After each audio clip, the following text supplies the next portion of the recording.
출애굽기 21장 종에 관한 법을 주심. 이것은 내가 백성들 앞에 두어야 할 율례들이다. 만약 내가 히브리 종을 사면 그는 6년 동안 너를 섬겨야 한다. 그러나 2년째에는 그가 대가 없이 자유롭게 나갈 것이다. 만약 그가 혼자 왔다면 나갈 때도 혼자 갈 것이요. 올 때 아내를 데리고 왔다면 아내도 그와 함께 나갈 것이다. 만약 주인이 아내를 짝지어 주어 아내가 아들이나 딸을 낳았다면 그 여자와 자식들은 주인의 것이요. 그 남자만 나갈 것이다. 그러나 그 종이 허심탄회하게 내가 내 주인과 내 아내와 자식들을 사랑하니 나가고 싶지 않다라고 하면 그 주인은 그를 데리고 재판장에게 가야 할 것이다. 또한 문이나 문기둥으로 데리고 가서 그 귀를 송곳으로 뚫어라. 그러면 그는 영원히 그 주인을 섬기게 될 것이다.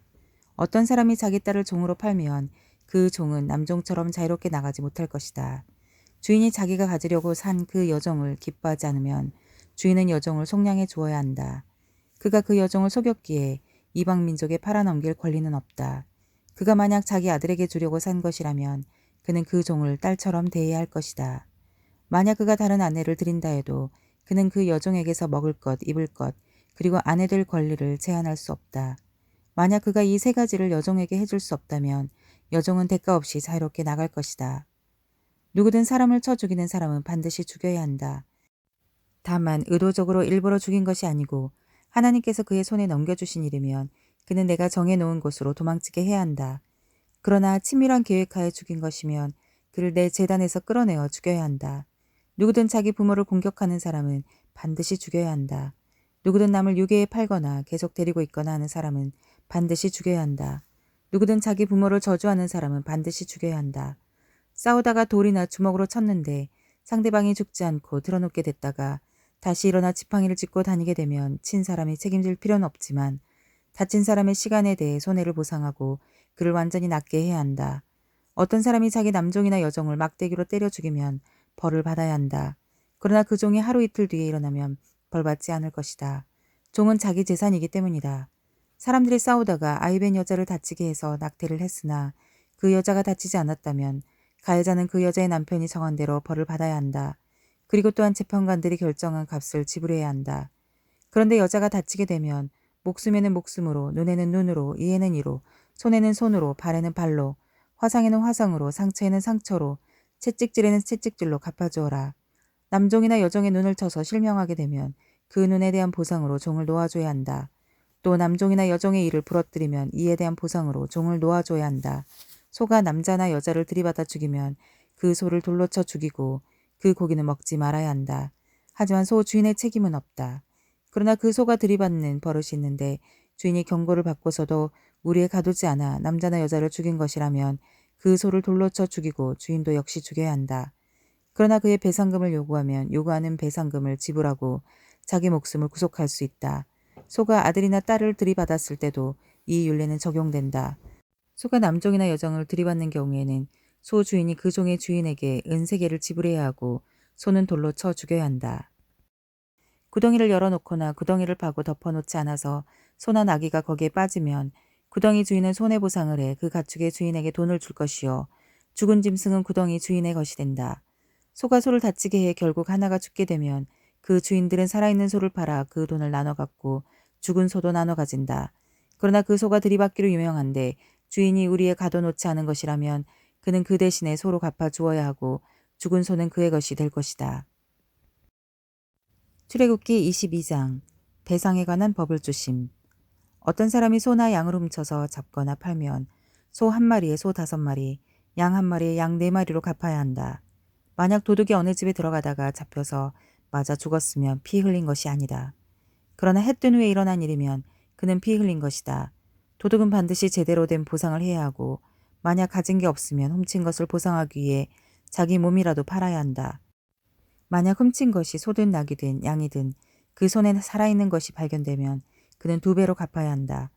밭이나 포도원에서 가축들이 꿀을 먹다가 남의 밭에 가서 꿀을 먹게 되면 자기 밭이나 포도원에 가장 좋은 것으로 보상해 줘야 한다. 불이 나서 가시덤불에 옮겨부터 곡식단이나 자라고 있는 작물이나 밭 전체를 태우면 불을 놓은 사람은 보상을 해야 한다. 이웃에게 돈이나 물건을 잘 보관해달라고 맡겼는데 그 집에서 그것들 도둑 맞을 경우 그 도둑이 잡히면 2배로 갚아야 한다. 그러나 도둑이 잡히지 않으면 그 집주인이 재판장 앞에 가서 그 이웃의 물건에 손을 댔는지 여부를 판결받아야 한다. 소나 낙이나 양이나 옷이나 그 밖에 잃어버린 물건에 대해 누군가 서로 내 것이라고 주장하는 모든 불법적 형태에 있어서는 양쪽이 모두 그 사건을 가지고 재판장 앞에 나와야 할 것이다. 재판장이 유죄를 선고하는 사람은 그 이웃에게 2배로 갚아야 한다. 낙이나 소나 양이나 어떤 다른 짐승을 이웃에게 잘 보관해 달라고 맡겼는데 그것이 죽거나 상처나거나 아무도 못 보는 곳에서 끌려갈 때는 그 이웃이 남의 물건에 손대지 않았다는 것에 대해 여호와 앞에서 맹세하는 것을 그 둘 사이에 두어야 할 것이다. 주인이 이것을 받아들이면 보상하지 않아도 되지만 그것이 그 집에서 도둑 맞았다면 그는 주인에게 보상해야 한다. 만약 그 가축이 들짐승에게 갈기갈기 찢겼다면 그는 그 남은 것을 증거로 가져와야 하는데 그 찢긴 것에 대해서는 보상하지 않아도 된다. 이웃에게 가축을 빌렸는데 주인이 없을 때 상처나거나 죽으면 그는 보상을 해야 한다. 그러나 주인이 있었다면 빌린 사람은 갚을 필요가 없다. 가축을 돈을 주고 빌린 것이라면 빌릴 때 준 값이 손해 보상이 된다. 정혼하지 않은 처녀를 유혹해 잠자리를 함께 했다면 반드시 값을 치르고 아내로 삼아야 할 것이다. 만약 그 아버지가 딸 주기를 거절하더라도 여전히 처녀의 값을 치러야 한다. 무당은 살려두지 말라. 짐승과 관계하는 사람은 누구든 죽어 마땅하다. 여호와 말고 다른 신에게 제사하는 사람은 반드시 망할 것이다. 이방 사람을 학대하거나 억압하지 말라. 너희도 이집트 땅에서 이방 사람이었다. 과부나 고아를 이용해 먹지 말라.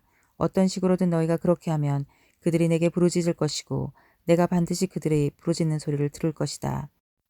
내가 진노가 끓어올라 너희를 칼로 죽일 것이다. 그러면 너희 아내는 과부가 되고 너희 자식은 고아가 될 것이다. 내가 내 곁에 있는 가난한 내 백성 가운데 누구에게 돈을 꿔주었다면 너는 그에게 빚쟁이가 되지 말고 이자도 받지 마라. 내가 만약 담보물로 내 이웃의 외투를 가져왔다면 해가 지기 전에 돌려주어라. 그 외투는 그에게 있어 몸을 가릴 만한 하나밖에 없는 옷이니 그가 무엇을 덮고 자겠느냐. 그리하여 그가 내게 부르짖으면 내가 들을 것이다. 나는 자비롭기 때문이다. 하나님을 모독하지 말고 내 백성들의 지도자를 저주하지 마라. 너는 처음 익은 열매와 처음 짠 즙을 드리는데 시간을 끌지 말고 내 아들 가운데 장자를 내게 바쳐라. 내 소와 양도 그렇게 하여라. 7일 동안은 그 어미와 함께 지내게 하고 8일째는 내게 바쳐라. 너희는 내 거룩한 백성들이다. 그러니 들짐승에게 찢긴 짐승의 고기는 먹지 말고 개에게 던져주라. 출애굽기 23장. 공의와 자비의 법을 주심. 헛소문을 퍼뜨리지 마라. 악인들 편에 서서 악한 증인이 되지 마라. 군중을 따라 악을 행하지 마라. 내가 법정에 서서 증언을 할 때 다수의 편에 서서 공의를 그르치는 일이 없게 하여라. 또 가난한 사람이라고 해서 편드는 일도 없도록 하여라. 내 원수의 소나 나귀가 길 잃은 것을 보면 반드시 주인에게 데려다 주어라. 내가 만약 너를 미워하는 사람의 나귀가 짐이 너무 무거워 주저앉아 있는 것을 보면 거기 그냥 놔두지 말고 반드시 도와 일으켜 주어라. 너는 소송에서 가난한 백성이라고 해서 편들어서는 안 된다. 거짓된 일에 휘말리지 말고 죄 없는 의인들을 죽이지 마라. 나는 악인을 의롭다고 하지 않기 때문이다. 뇌물을 받지 마라. 뇌물은 지혜로운 사람의 눈을 멀게 하고 의인의 말을 왜곡시킨다. 이방 사람을 억압하지 마라. 너희도 이집트 땅에서 이방 사람이었으니 이방 사람의 마음을 잘 알 것이다. 내가 6년 동안은 내 발에 씨를 심고 수확하되 7년째는 땅을 쉬게 하고 그대로 놔두어 내 백성들 가운데 가난한 사람들이 그 밭에서 먹을 것을 얻게 하고 그들이 두고 간 것은 들짐승들이 먹게 하여라. 내 포도원과 올리브 농장도 이런 식으로 하여라. 너는 6일 동안 내 일을 하고 7일째 날에는 일하지 마라. 그래야 내 소와 나귀도 쉬고 내 여종의 아들과 이방 사람도 새 힘을 얻게 될 것이다. 내가 내게 말한 모든 것을 잘 지키도록 하여라. 다른 신들의 이름을 부르지 말고 내 입에서 나와서 들리지도 않게 하여라. 너는 1년에 3번씩 내게 절기를 지켜야 할 것이다. 너는 무교절을 지켜라. 내가 내게 명령한 대로 첫째 달인 아비벌에 정해진 때에 7일 동안 누룩 없는 빵을 먹어야 한다. 그 달에 내가 이집트에서 나왔기 때문이다. 내 앞에 나오는 사람은 빈손으로 와서는 안 된다. 너는 내 밭에 심어놓은 곡식의 첫 열매를 가지고 맥주절을 지켜라. 내가 밭에서 내 곡식을 거두어 모으는 연말에는 수장절을 지켜라. 모든 남자는 1년에 3번씩 하나님 여호와 앞에 나와야 한다. 내게 희생제물의 피를 드릴 때는 누룩든 것과 함께 드리지 마라. 내 절기에 드린 희생제물의 기름은 아침까지 두지 마라. 내 땅에서 처음 난 열매 가운데 가장 좋은 것을 여호와 내 하나님의 집에 가져오너라. 어린 염소는 그 어미젖에 넣고 삶지 마라. 보아라, 내가 내 앞에 천사를 보내 내가 가는 길 내내 너를 보호하고 내가 준비한 곳으로 너를 데려갈 것이다. 그에게 집중하고 그 말에 순종하여라. 그를 화나게 하지 마라. 내 이름이 그 안에 있으므로 그가 내 죄를 용서하지 않을 것이다. 내가 만약 그의 말에 순종하고 내 모든 말대로 하면 내가 내 원수들의 원수가 될 것이요 내 적들의 적이 될 것이다. 내 천사가 내 앞서 가서 너를 아모리 사람, 헷 사람, 브리스 사람, 가나안 사람, 히윗 사람, 여붓 사람의 땅으로 인도할 것이며 그들을 내가 쓸어버릴 것이다. 그러니 그들의 신들 앞에 절하지 말고 경배하지 말며 그 관습을 따르지 마라. 오직 너는 그것들을 쳐부수고 그들의 형상들을 산산조각 내야 한다. 너희는 너희 하나님 여호와께 경배하라. 그러면 그가 내 빵과 내 물에 복을 내릴 것이다. 내가 너희 가운데 아픈 것을 없애버릴 것이다. 또 내 땅에 낙태하는 사람이나 임신 못하는 사람이 없을 것이다. 내가 내게 수명대로 살게 하겠다. 내가 내 앞에 내 공포를 보낼 것이고 너와 대결할 모든 민족들을 멸망시킬 것이다. 내가 내 모든 원수들이 등을 보이며 도망치게 할 것이다. 내가 내 앞서 왕벌을 보내 히윗 사람과 가나안 사람과 헷 사람을 내 길에서 쫓아내겠다. 그러나 내가 그들을 1년 내에는 내쫓지 않을 것이다.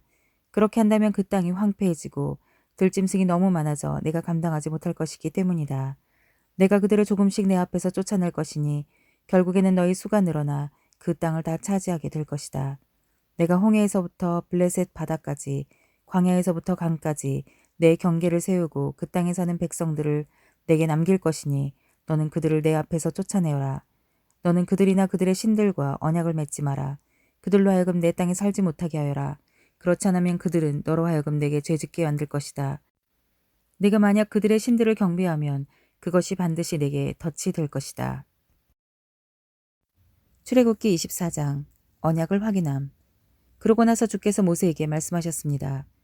너와 아론과 나답과 아비후와 이스라엘의 70명의 장로들은 여호와께 올라와 멀리서 경배하여라. 그러나 모세만 나 여호와께 가까이 오고 다른 사람들은 가까이 와서는 안 된다. 백성들이 함께 올라와서는 안 된다. 모세는 백성들에게 가서 여호와의 모든 말씀과 율법을 전했습니다. 그들은 한 목소리로 대답했습니다. 여호와께서 말씀하신 모든 것대로 우리가 하겠습니다. 그러자 모세는 여호와께 말씀하신 모든 것을 기록했습니다. 모세는 다음날 아침 일찍 일어나 산자락에 제단을 쌓고 이스라엘의 12지파를 나타내는 돌기둥 12개를 세워놓았습니다. 그리고 나서 모세는 이스라엘 젊은이들을 보내 번제를 드리게 하고 여호와께 어린 소들을 화목제로 드리게 했습니다. 모세는 그 피의 절반을 가져다가 대접에 담고 남은 절반은 제단에 뿌렸습니다. 그러고 나서 모세는 언약책을 가져와 백성들에게 읽어주었습니다. 그러자 백성들은 여호와께서 말씀하신 모든 것대로 순종하겠습니다. 라고 대답했습니다. 또 모세는 피를 가져다가 백성들에게 뿌리며 이것은 여호와께서 이 모든 말씀에 따라 너희와 세우신 언약의 피다라고 말했습니다. 모세와 아론, 나답과 아비후, 이스라엘의 70명의 장로들은 올라가 이스라엘의 하나님을 보았습니다. 그분의 발 아래에 하늘처럼 맑은 사파이어로 된 바닥 같은 것이 깔려 있었습니다. 그러나 하나님께서는 이스라엘 백성들의 지도자들에게 손을 대지 않으셨습니다. 그들은 하나님을 보기도 했고 먹고 마시기도 했습니다. 여호와께서 모세에게 너는 산으로 내게 올라와서 여기 있어라. 내가 백성들을 가르치려고 쓴 돌판, 곧 율법과 계명을 쓴 돌판을 내게 주겠다. 그러면 내가 그들을 가르치도록 하여라 라고 말씀하셨습니다. 그러자 모세는 일어나서 그를 보좌하는 여호수아를 데리고 하나님의 산으로 올라갔습니다. 모세는 장로들에게 우리가 돌아올 때까지 여기서 우리를 기다리라. 보라, 아론과 홀이 너희와 함께 있을 것이니 누구에게 무슨 일이 생기면 그들에게 가서 상의하도록 하라 라고 했습니다. 모세가 산에 올라갔더니 구름이 산을 덮었고 여호와의 영광이 시내 산 위에 있었습니다. 그 구름은 6일 동안 산을 덮고 있었습니다. 그리고 7일째 되는 날에 여호와께서 구름 속에서 모세를 부르셨습니다. 이 여호와의 영광이 이스라엘 자손들에게는 산 꼭대기에서 타오르는 불처럼 보였습니다. 그때 모세는 계속해서 산으로 올라가 그 구름 속으로 들어갔습니다. 그리고 그 산에서 40일 밤낮을 지냈습니다. 출애굽기 25장 성소와 그 안의 것을 위한 예물을 드림. 여호와께서 모세에게 말씀하셨습니다. 이스라엘 백성들에게 말해 내게 예물을 가져오라고 하여라. 자원에서 예물을 드리려고 하는 모든 사람에게 너희가 내 예물을 받아와야 할 것이다. 너희가 그들에게 받아올 예물들은 금, 은, 청동, 청색실, 자주색실, 홍색실, 고운 배실, 염소털, 붉게 물들인 순양가죽, 해달가죽, 십딥나무, 등잔유, 기름 부을 때 분향할 때 쓰는 향료들, 호마노, 에봇과 가슴pe에 붙이는 그 외의 보석들이다. 그리고 그들이 나를 위해 성소를 만들게 하여라. 그러면 내가 그들 가운데 살 것이다.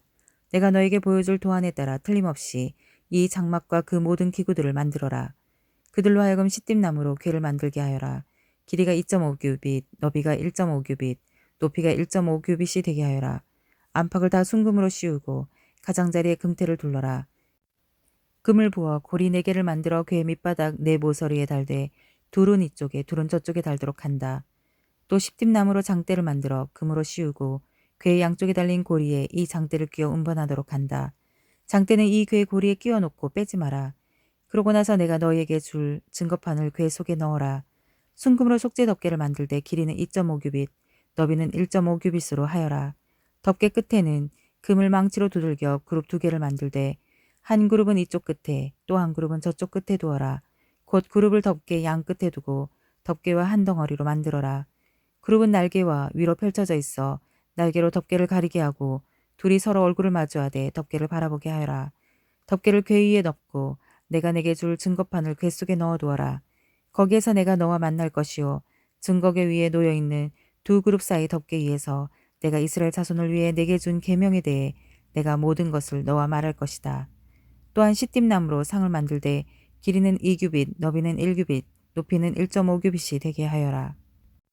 그리고 상을 순금으로 씌우고 가장자리에 금태를 둘러라. 또 상 가장자리에 한 뼘 너비의 틀을 만들어 대고 그 틀에도 돌아가며 금태를 둘러라. 상에 고리 4개를 만들어 상다리 4개가 붙어있는 네 모퉁이에 달아라. 그 고리들을 가장자리 틀에 붙여 상을 운반할 장대를 거기에 끼울 것이다. 장대는 시띠나무로 만들어 금으로 씌워라. 이곳으로 상을 운반한다. 그리고 그 접시와 숟가락과 덮개와 붓는 대접을 만들 때 순금으로 만들어야 한다. 이 상 위에 진설병을 두는데 그것이 항상 내 앞에 있게 하여라. 등잔대는 순금으로 만들 때 망치로 두들겨 만들어라. 그 받침대와 대롱과 꽃 모양의 잔과 꽃받침과 꽃뿌리를 다 한 덩어리로 만들어라. 등잔대에는 격가지 6개가 한쪽에 3개, 다른 한쪽에 3개로 뻗어나 있어야 한다. 가지들의 모양은 꽃받침과 꽃뿌리를 갖춘 아몬드 꽃 모양의 잔 3개가 연결된 것으로 등잔대 양쪽에 붙어있는 6개의 가지가 그런 모양이 된다. 등잔대 가운데 기둥에는 꽃받침과 꽃뿌리가 있는 아몬드 꽃 모양의 잔 4개가 달린다. 다만 등잔대 가운데 기둥의 첫 번째 잔에서 첫 번째 가지들이, 두 번째 잔에서 두 번째 가지들이, 세 번째 잔에서 세 번째 가지들이 양쪽으로 뻗어나가는 모양으로 곧 6가지의 모든 잔이 받침이 되게 한다. 잔과 가지는 모두가 등잔대와 한 덩어리가 되게 순금을 두들겨 만든 것이어야 한다. 그리고 나서 등잔대에 등잔을 7개를 만들고 불을 붙여 주위를 밝히도록 하여라. 불 끄는 집게와 그 접시도 순금으로 만들어야 할 것이다. 이 등잔대와 이 모든 부속품을 순금 1달란트로 만들어라. 너는 이것들을 산에서 내게 보여준 모형대로 만들도록 하여라.